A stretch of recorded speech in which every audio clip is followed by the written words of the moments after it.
Nous sommes de retour sur le plateau de Casadoc, un numéro spécial qui ouvre et qui annonce l'arrivée des vacances.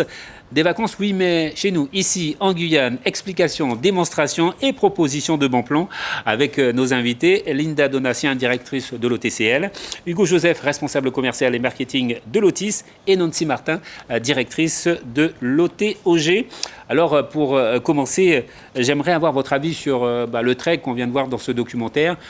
C'est une offre qui pourrait se développer et être proposée en Guyane plus largement. On va faire un petit tour de table, Linda Donatien. Oui, tout à fait. C'est une offre qui correspond à une demande, puisque nous sommes un des rares territoires français où on peut effectivement faire plusieurs jours, des journées d'expédition, des journées de trek. On a tout ce qu'il faut pour y répondre. Donc oui, c'est une offre qui devrait se développer puisqu'elle répond à la tendance aussi. Dans le territoire des savanes aussi, il y a peut-être des produits qui pourraient être proposés. Exactement, il existe plusieurs sentiers de randonnée sur tout le territoire des savanes. Et il faut savoir que nous aussi, on a des projets de développer des sentiers de randonnée, des treks plutôt à l'intérieur vers Saint-Élie. Donc ça, c'est un projet que je vous parlerai un petit peu plus tard. Alors évidemment, l'Ouest guyanais, un territoire évidemment qui peut proposer ce type de produits. Tout à fait, notamment à Saül par exemple, où les sentiers de randonnée sont très prisés par les touristes et visiteurs. Donc oui, c'est une offre qui s'adapte bien évidemment à notre territoire. Alors, on va voir quelques images évidemment de sentiers de randonnée en partant de Cayenne jusqu'à Saint-Laurent, même si on l'a expliqué, Saint-Laurent tout à l'heure a son propre établissement de tourisme. Mais est-ce qu'on peut en citer, pour Cayenne, les plus visités, les plus demandés? Les plus visités sont les plus accessibles, donc le Rorota, le sentier de la Mirande, le sentier donc, du bagne des Anamites. Il y a la colline de Montabo aussi, proche, il ne faut pas l'oublier. Puis on a des nouveaux sentiers aussi, le lac des Américains. Il y a une offre intéressante. Les savanes, on en a cité tout à l'heure, mais voilà, les plus prisés, les plus demandés. Les plus prisés, les plus demandés, les plus accessibles sont la montagne des Singes sur la route des Grasse-Arbaca. On a également sur Sinamari le sentier de la piste de Saint-Élie, avec un sentier d'interprétation. On a également le sentier de Lens et aussi au Centre spatial guyanais, il y a un sentier qui est dédié également à la randonnée. Et sur l'Ouest guyanais, sur Olo-Maroni, je crois qu'il y a aussi des produits intéressants, Nancy Martin. Tout à fait, notamment à Maripasoula, à Papaichton, où on a des sentiers du coup, qui sont entretenus par le parc. Donc on peut en nommer quelques-uns, le sentier d'Aouda. Voilà, c'est ça. Donc, et même à Saül, on a quand même pas mal de sentiers qui sont accessibles à tout le monde. On l'a vu également dans le documentaire, il y avait un très très beau passage. Alors, je voudrais, si vous voulez bien, avant de poursuivre, faire un peu le point sur ces offices de tourisme qui ont vu le jour avec la loi NOTRe. Un petit historique avec vous, Linda Donatien.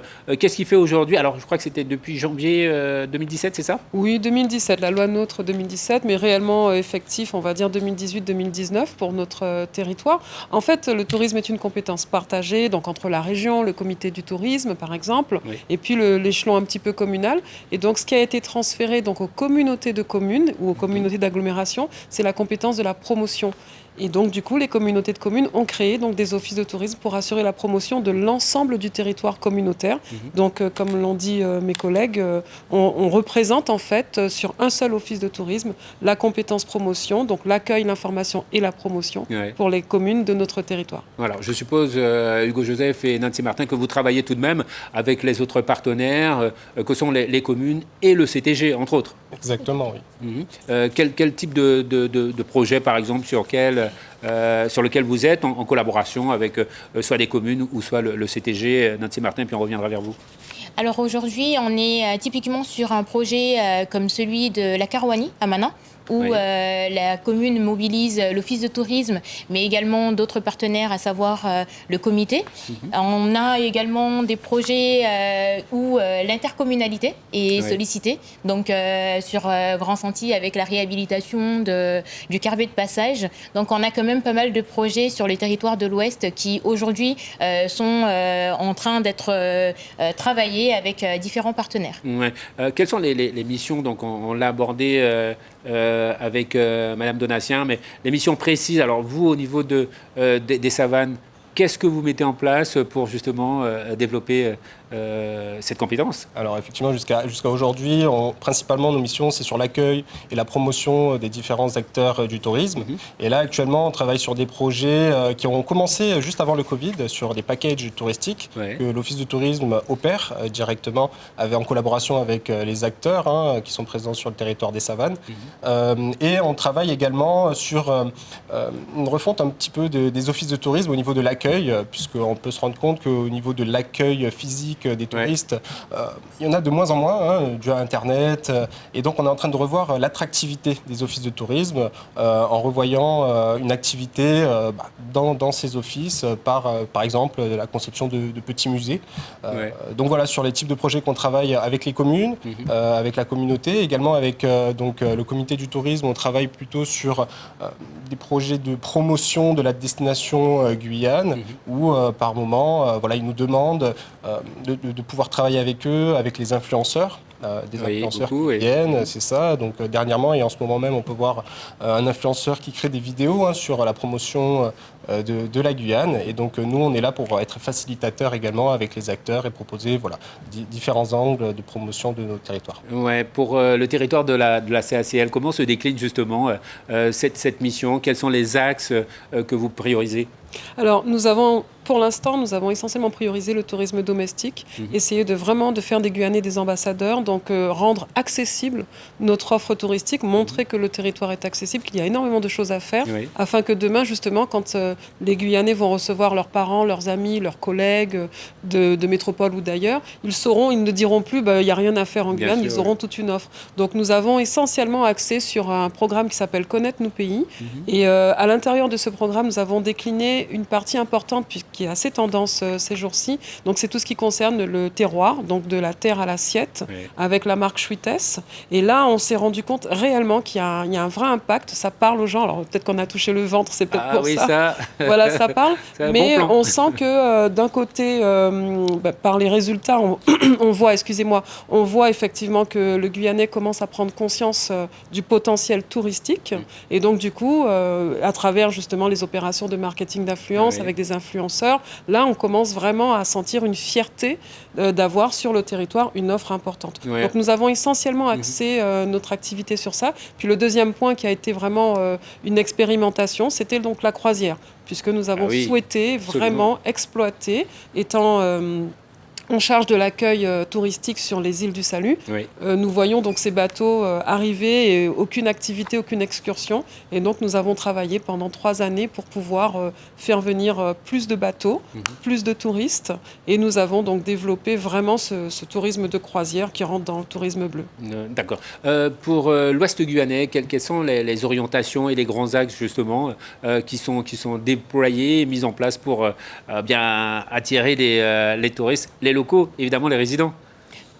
Au niveau de l'Ouest guyanais, aujourd'hui, on est sur une dynamisation de nos bureaux d'information touristique. Très prochainement, on ouvrira un bureau d'information touristique à Grand-Santi, chose qui n'existait pas auparavant. Donc, c'est d'asseoir notre présence sur tout le territoire, permettre à ce que les visiteurs et les touristes puissent accéder facilement à l'information, donc être accessibles, et également intensifier cette question qui tourne autour de la communication, le marketing touristique, se faire voir, se faire connaître et faire savoir que ce soit au niveau local mais également national que nous avons des offres touristiques et qu'elles sont présentes et qu'elles méritent d'être vécues, d'être consommées. Ouais, on sent qu'il y a une vraie dynamique pour occuper le terrain, pour occuper l'espace et puis montrer justement nos atouts. L'accessibilité des offres, et là on parle évidemment la possibilité pour les résidents, les Guyanais, de pouvoir profiter de toutes ces offres. Ça a été l'un des points importants lors de la mise en place de ces établissements. Est-ce qu'aujourd'hui, vous pensez avoir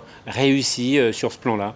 Je pense que les chiffres qui ont été présentés par le comité du tourisme ont montré effectivement que dans la fréquentation, en tout cas les opérateurs, les entreprises de tourisme, les sites sont essentiellement fréquentés majoritairement par donc, des résidents, par de la population locale. Et réellement, le travail qui a été fait par les offices de tourisme, par les territoires et je pense tout simplement par les communes aussi, a permis à la fois de pousser le Guyanais à à prendre sa voiture, mais aussi à consommer, parce que c'est là la grande différence. Nous avons l'habitude de prendre les glacières, d'aller en crique, en carbet. Par contre, aller visiter une ferme, payer une certaine somme pour faire une visite. Ça commence à rentrer dans les... ça y est. On peut le dire. En tout cas, pour le centre littoral, je laisserai mes collègues parler pour leur territoire, mais nous avons vraiment vu fleurir à la fois les nouveaux produits, donc, qui sont vraiment pour de la clientèle locale, mais surtout, nous avons vu la fréquentation complètement exploser, puisque effectivement, les résidents vont, dès qu'il y a un jour férié, dès qu'il y a un week-end, les samedis, les dimanches, en journée ou en période de vacances, bien évidemment.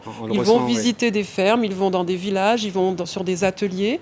Donc nos produits Connaître nos pays fonctionnent quasiment à 80% sur du tourisme. Le même ressenti pour vous dans les territoires des savanes ou l'ouest guyanais. Avec du recul aujourd'hui, vous allez dans le sens de Madame Donatien ?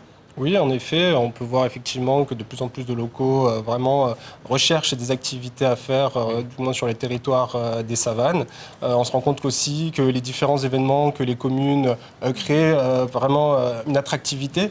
Et en fait, en dehors des événements, ils cherchent également à s'occuper, à découvrir la commune, puisque certains ne reviennent pas souvent dans le territoire des savanes. Et donc ça leur permet vraiment de découvrir les différentes activités qui sont présentes.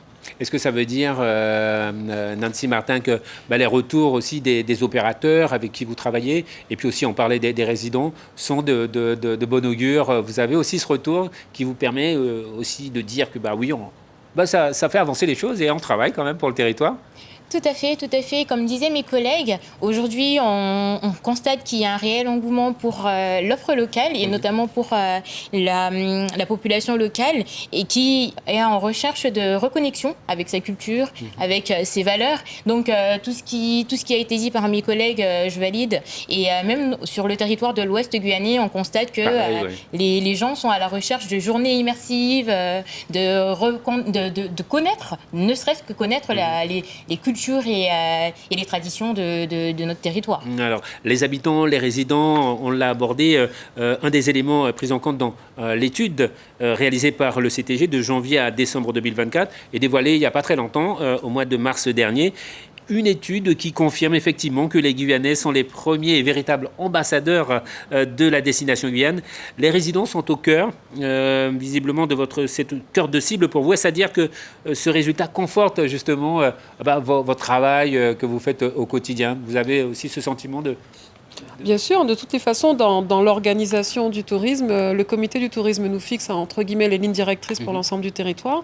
Et nous, à travers le travail que nous avons fait au niveau des offices, on est allé à fond sur cette vision qu'il y avait, cette ambition de faire des Guyanais des ambassadeurs, de faire surtout du tourisme domestique une assurance de consommation, parce qu'en fait, on l'a vu avec le Covid, lorsque les avions ne peuvent plus rentrer en Guyane, et bien finalement, pendant 2020 à 2022, 2 années d'immobilisation, ce sont les Guyanais qui ont fait fonctionner les entreprises de tourisme.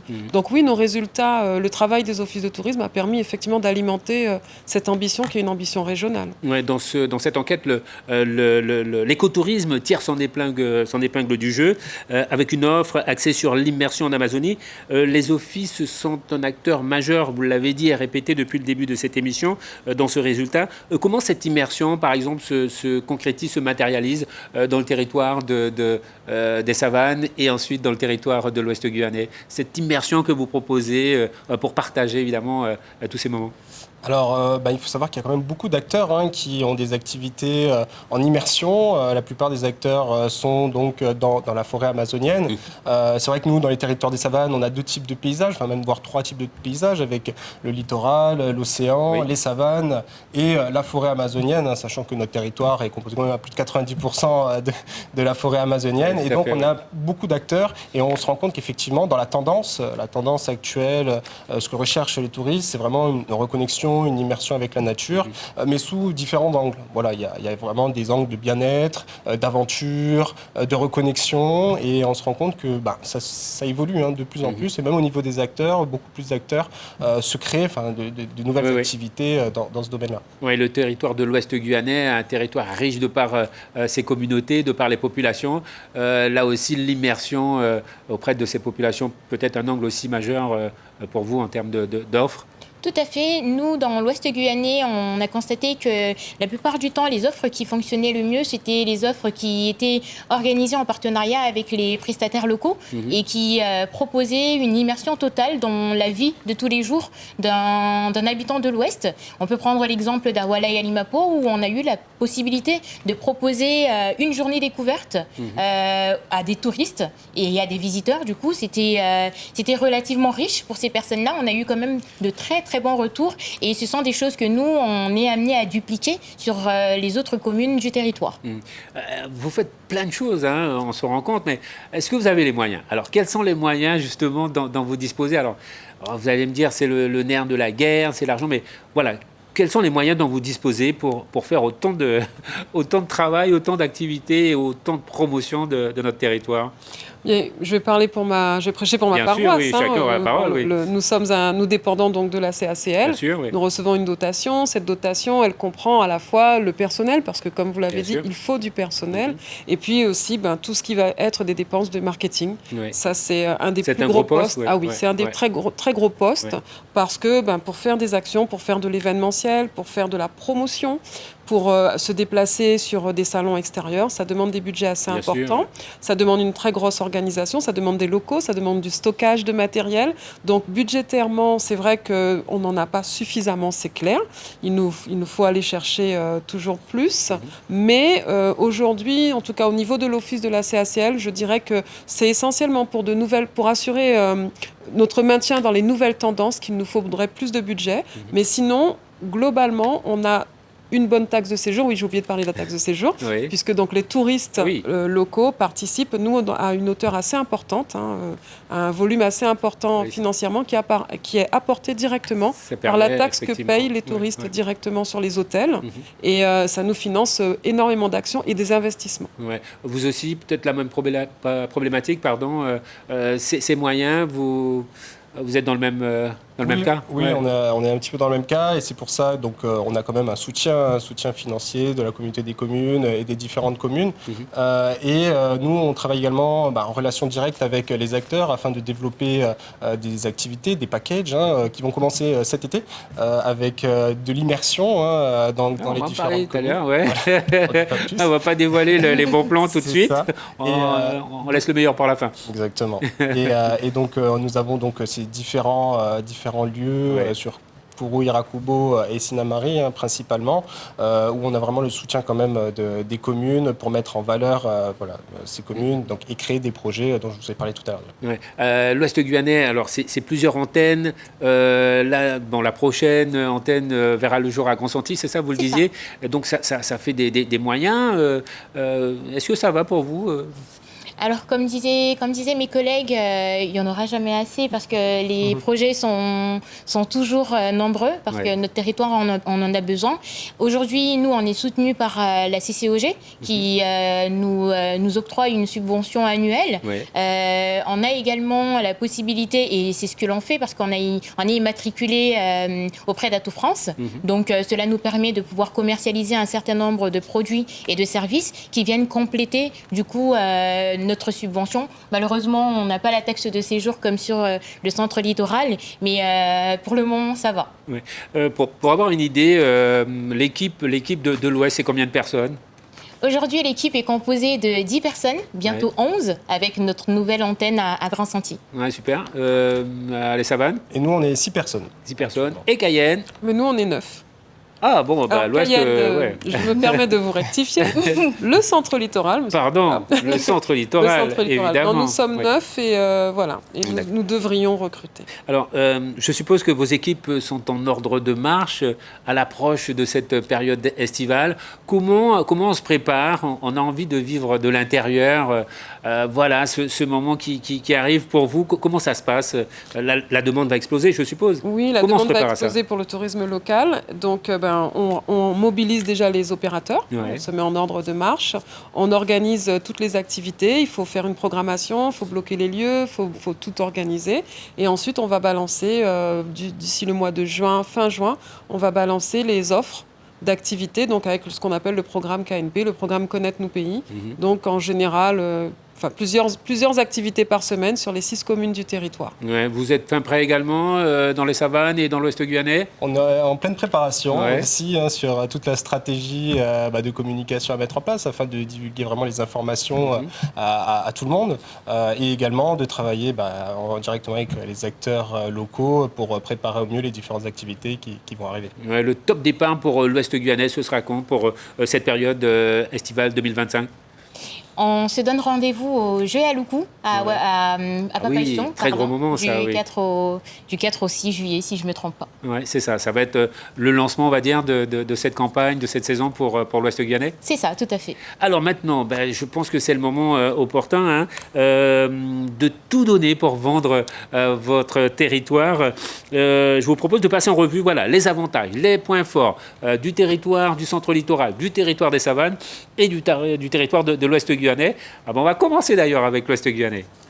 Eh bien, écoutez, nous, dans l'Ouest guyanais, si vous venez, et vous allez venir d'ailleurs, on a quand même un certain nombre d'offres qui sont relativement intéressantes, à savoir là, pendant la période estivale, on aura toutes les animations proposées par l'Office de tourisme, mais également les communes membres. On aura un certain nombre de fêtes patronales qui vont se tenir durant toutes les vacances. Ouais. Donc, on se donne rendez-vous à ces événements-là et je vous garantis que l'émotion sera là. Voilà. Le territoire des savanes, qu'est-ce qui fait le charme de ce territoire pour qu'on y vienne et qu'on passe de bons moments? Il y a une diversité au niveau des activités, au niveau des paysages. Il y a beaucoup d'événements également qui sont prévus pendant toute cette période estivale. Et nous, on est là vraiment pour pouvoir valoriser donc, ces communautés, la communauté des savanes, à travers donc, des activités, des projets d'immersion qui pourraient accompagner donc, donner de l'offre à côté de ces événements. Il y a également énormément d'activités à faire sur Kourou, sur Sinnamary, Rakubo, qui sont très complémentaires, qui ne se ressemblent pas du tout, et également sur Saint-Élie, qui est vraiment la partie beaucoup plus nature, beaucoup plus en immersion, avec le lac de Petit-Saut qui est juste derrière. Le centre littoral. Et moi, je dirais tout d'abord les sites. On a un territoire merveilleux, donc je vais encourager les Guyanais à mettre leurs baskets, leurs tongs, prendre donc le hamac et un petit sac à dos, les glacières. Il y a énormément de sites sur les chutes Fourgassier, la rivière La Comté, partir en carbet, partir en randonnée, on l'a dit. Et puis tout simplement de se rapprocher de l'office sur Instagram.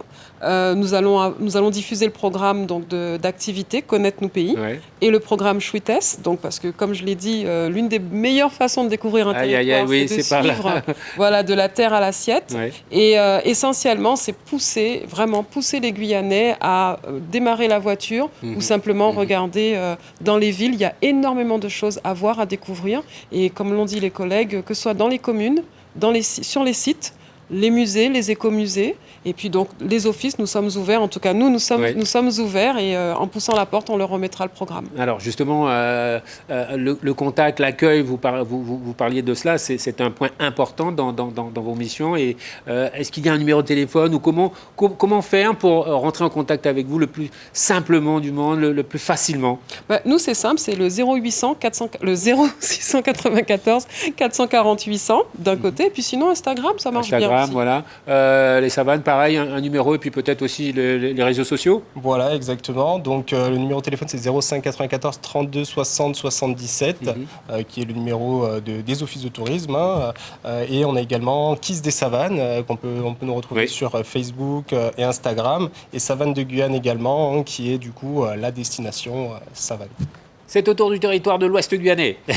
Alors, chez nous, du coup, on n'aura pas un seul numéro de téléphone. Du coup, il y en a plusieurs. Mais vous pouvez nous retrouver sur Facebook, Instagram, et on a notre site internet. Vous avez un super site, très beau, moi, je trouve. C'est ça. Là où on peut nous retrouver avec tous les coordonnées de tous les points d'information touristique et de tous les collègues qui se feront un plaisir de pouvoir renseigner toute personne souhaitant venir découvrir l'Ouest guyanais. Alors, pour terminer, je vous propose de mettre en avant un produit phare, une nouveauté de cette nouvelle saison qui arrive, ou une activité que vous souhaitez vraiment proposer et mettre en lumière ce soir dans ce spécial consacré aux vacances de 2025.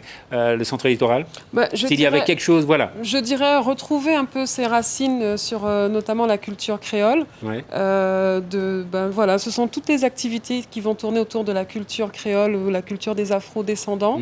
Donc bien sûr, les traditionnels, Marie et la chatte, mais aussi... Oui, ça fonctionne bien tout ça, ces ateliers. Ça fonctionne très très bien, mais il y a aussi, nous avons donc le Walwari, très très important, puisqu'on a tendance à croire que c'est uniquement amérindien. Il y a également une vannerie créole. Donc nous allons vraiment nous axer sur la culture créole cette année. Nous avons beaucoup valorisé la culture amérindienne et bushinengue. Et donc cette année, sur les gros points de rendez-vous porteront sur la culture créole. L'activité phare, le produit phare 2025 pour le territoire des savanes. Alors, je vais revenir dessus. S'il y en avait un. Sur les packages, même il y en a plusieurs. Des packages qui vont commencer du coup pendant cette période estivale sur Kourou, Irakubo et Sinamari dans un premier temps. Donc sur Kourou, vraiment, vous allez découvrir la ville de Kourou, son histoire, son patrimoine au travers de différentes activités toute la journée. Vous êtes accompagné par un guide de l'Office de tourisme. La restauration également est prise en charge. C'est vraiment un package. On peut également composer en séjour, donc sur plusieurs jours. Donc sur Kourou, on a 2 packages qui vont débuter sur la découverte de la ville et également sur la culture amérindienne. Et sur Sinamari, on développe également un atelier sur le culinaire, un package culinaire, toujours en... Il y en a des choses à faire, Il y a beaucoup de choses à faire, effectivement, et les différents sentiers de randonnée. Bien sûr, et sur Irakubo également, on a de l'immersion, où vous pouvez faire vous-même un atelier sur le manioc, et également pouvoir explorer, visiter une exploitation agricole en immersion totale avec un agriculteur. Une activité, une offre spéciale pour 2025 dans l'Ouest guyanais. Avec vous, Nancy Martin. Écoutez, je parlais des Jeux Aloukou. C'est la 2e édition. C'est des jeux qui se ressemblent de par leur organisation et l'animation aux Jeux Kalinia. Les Jeux Kalinia, oui. Voilà. Donc l'événement aura lieu en juillet. Donc c'est l'un des événements phares de notre territoire pour ces vacances estivales. Et j'invite tout le monde à venir découvrir ces jeux qui s'annoncent relativement riches. Merci beaucoup. Alors vraiment avec tout ça, si cela ne donne pas envie de passer des vacances au pays, comme on dit, au royo, je ne sais pas. En tout cas, Linda Donatien, Nancy Martin et Hugo Joseph, merci, vraiment merci beaucoup pour ce focus sur les offres de tourisme intercommunaux. Nul doute, vous êtes des acteurs majeurs. On l'a bien compris pour le développement et le renforcement de ce tourisme endogène, un élément important pour la promotion de la destination Guyane. Voilà, merci beaucoup. C'est la fin de ce Casadoc. Merci de l'avoir suivi. Excellente soirée sur Guyane la Première. Merci, bonsoir et à la semaine prochaine.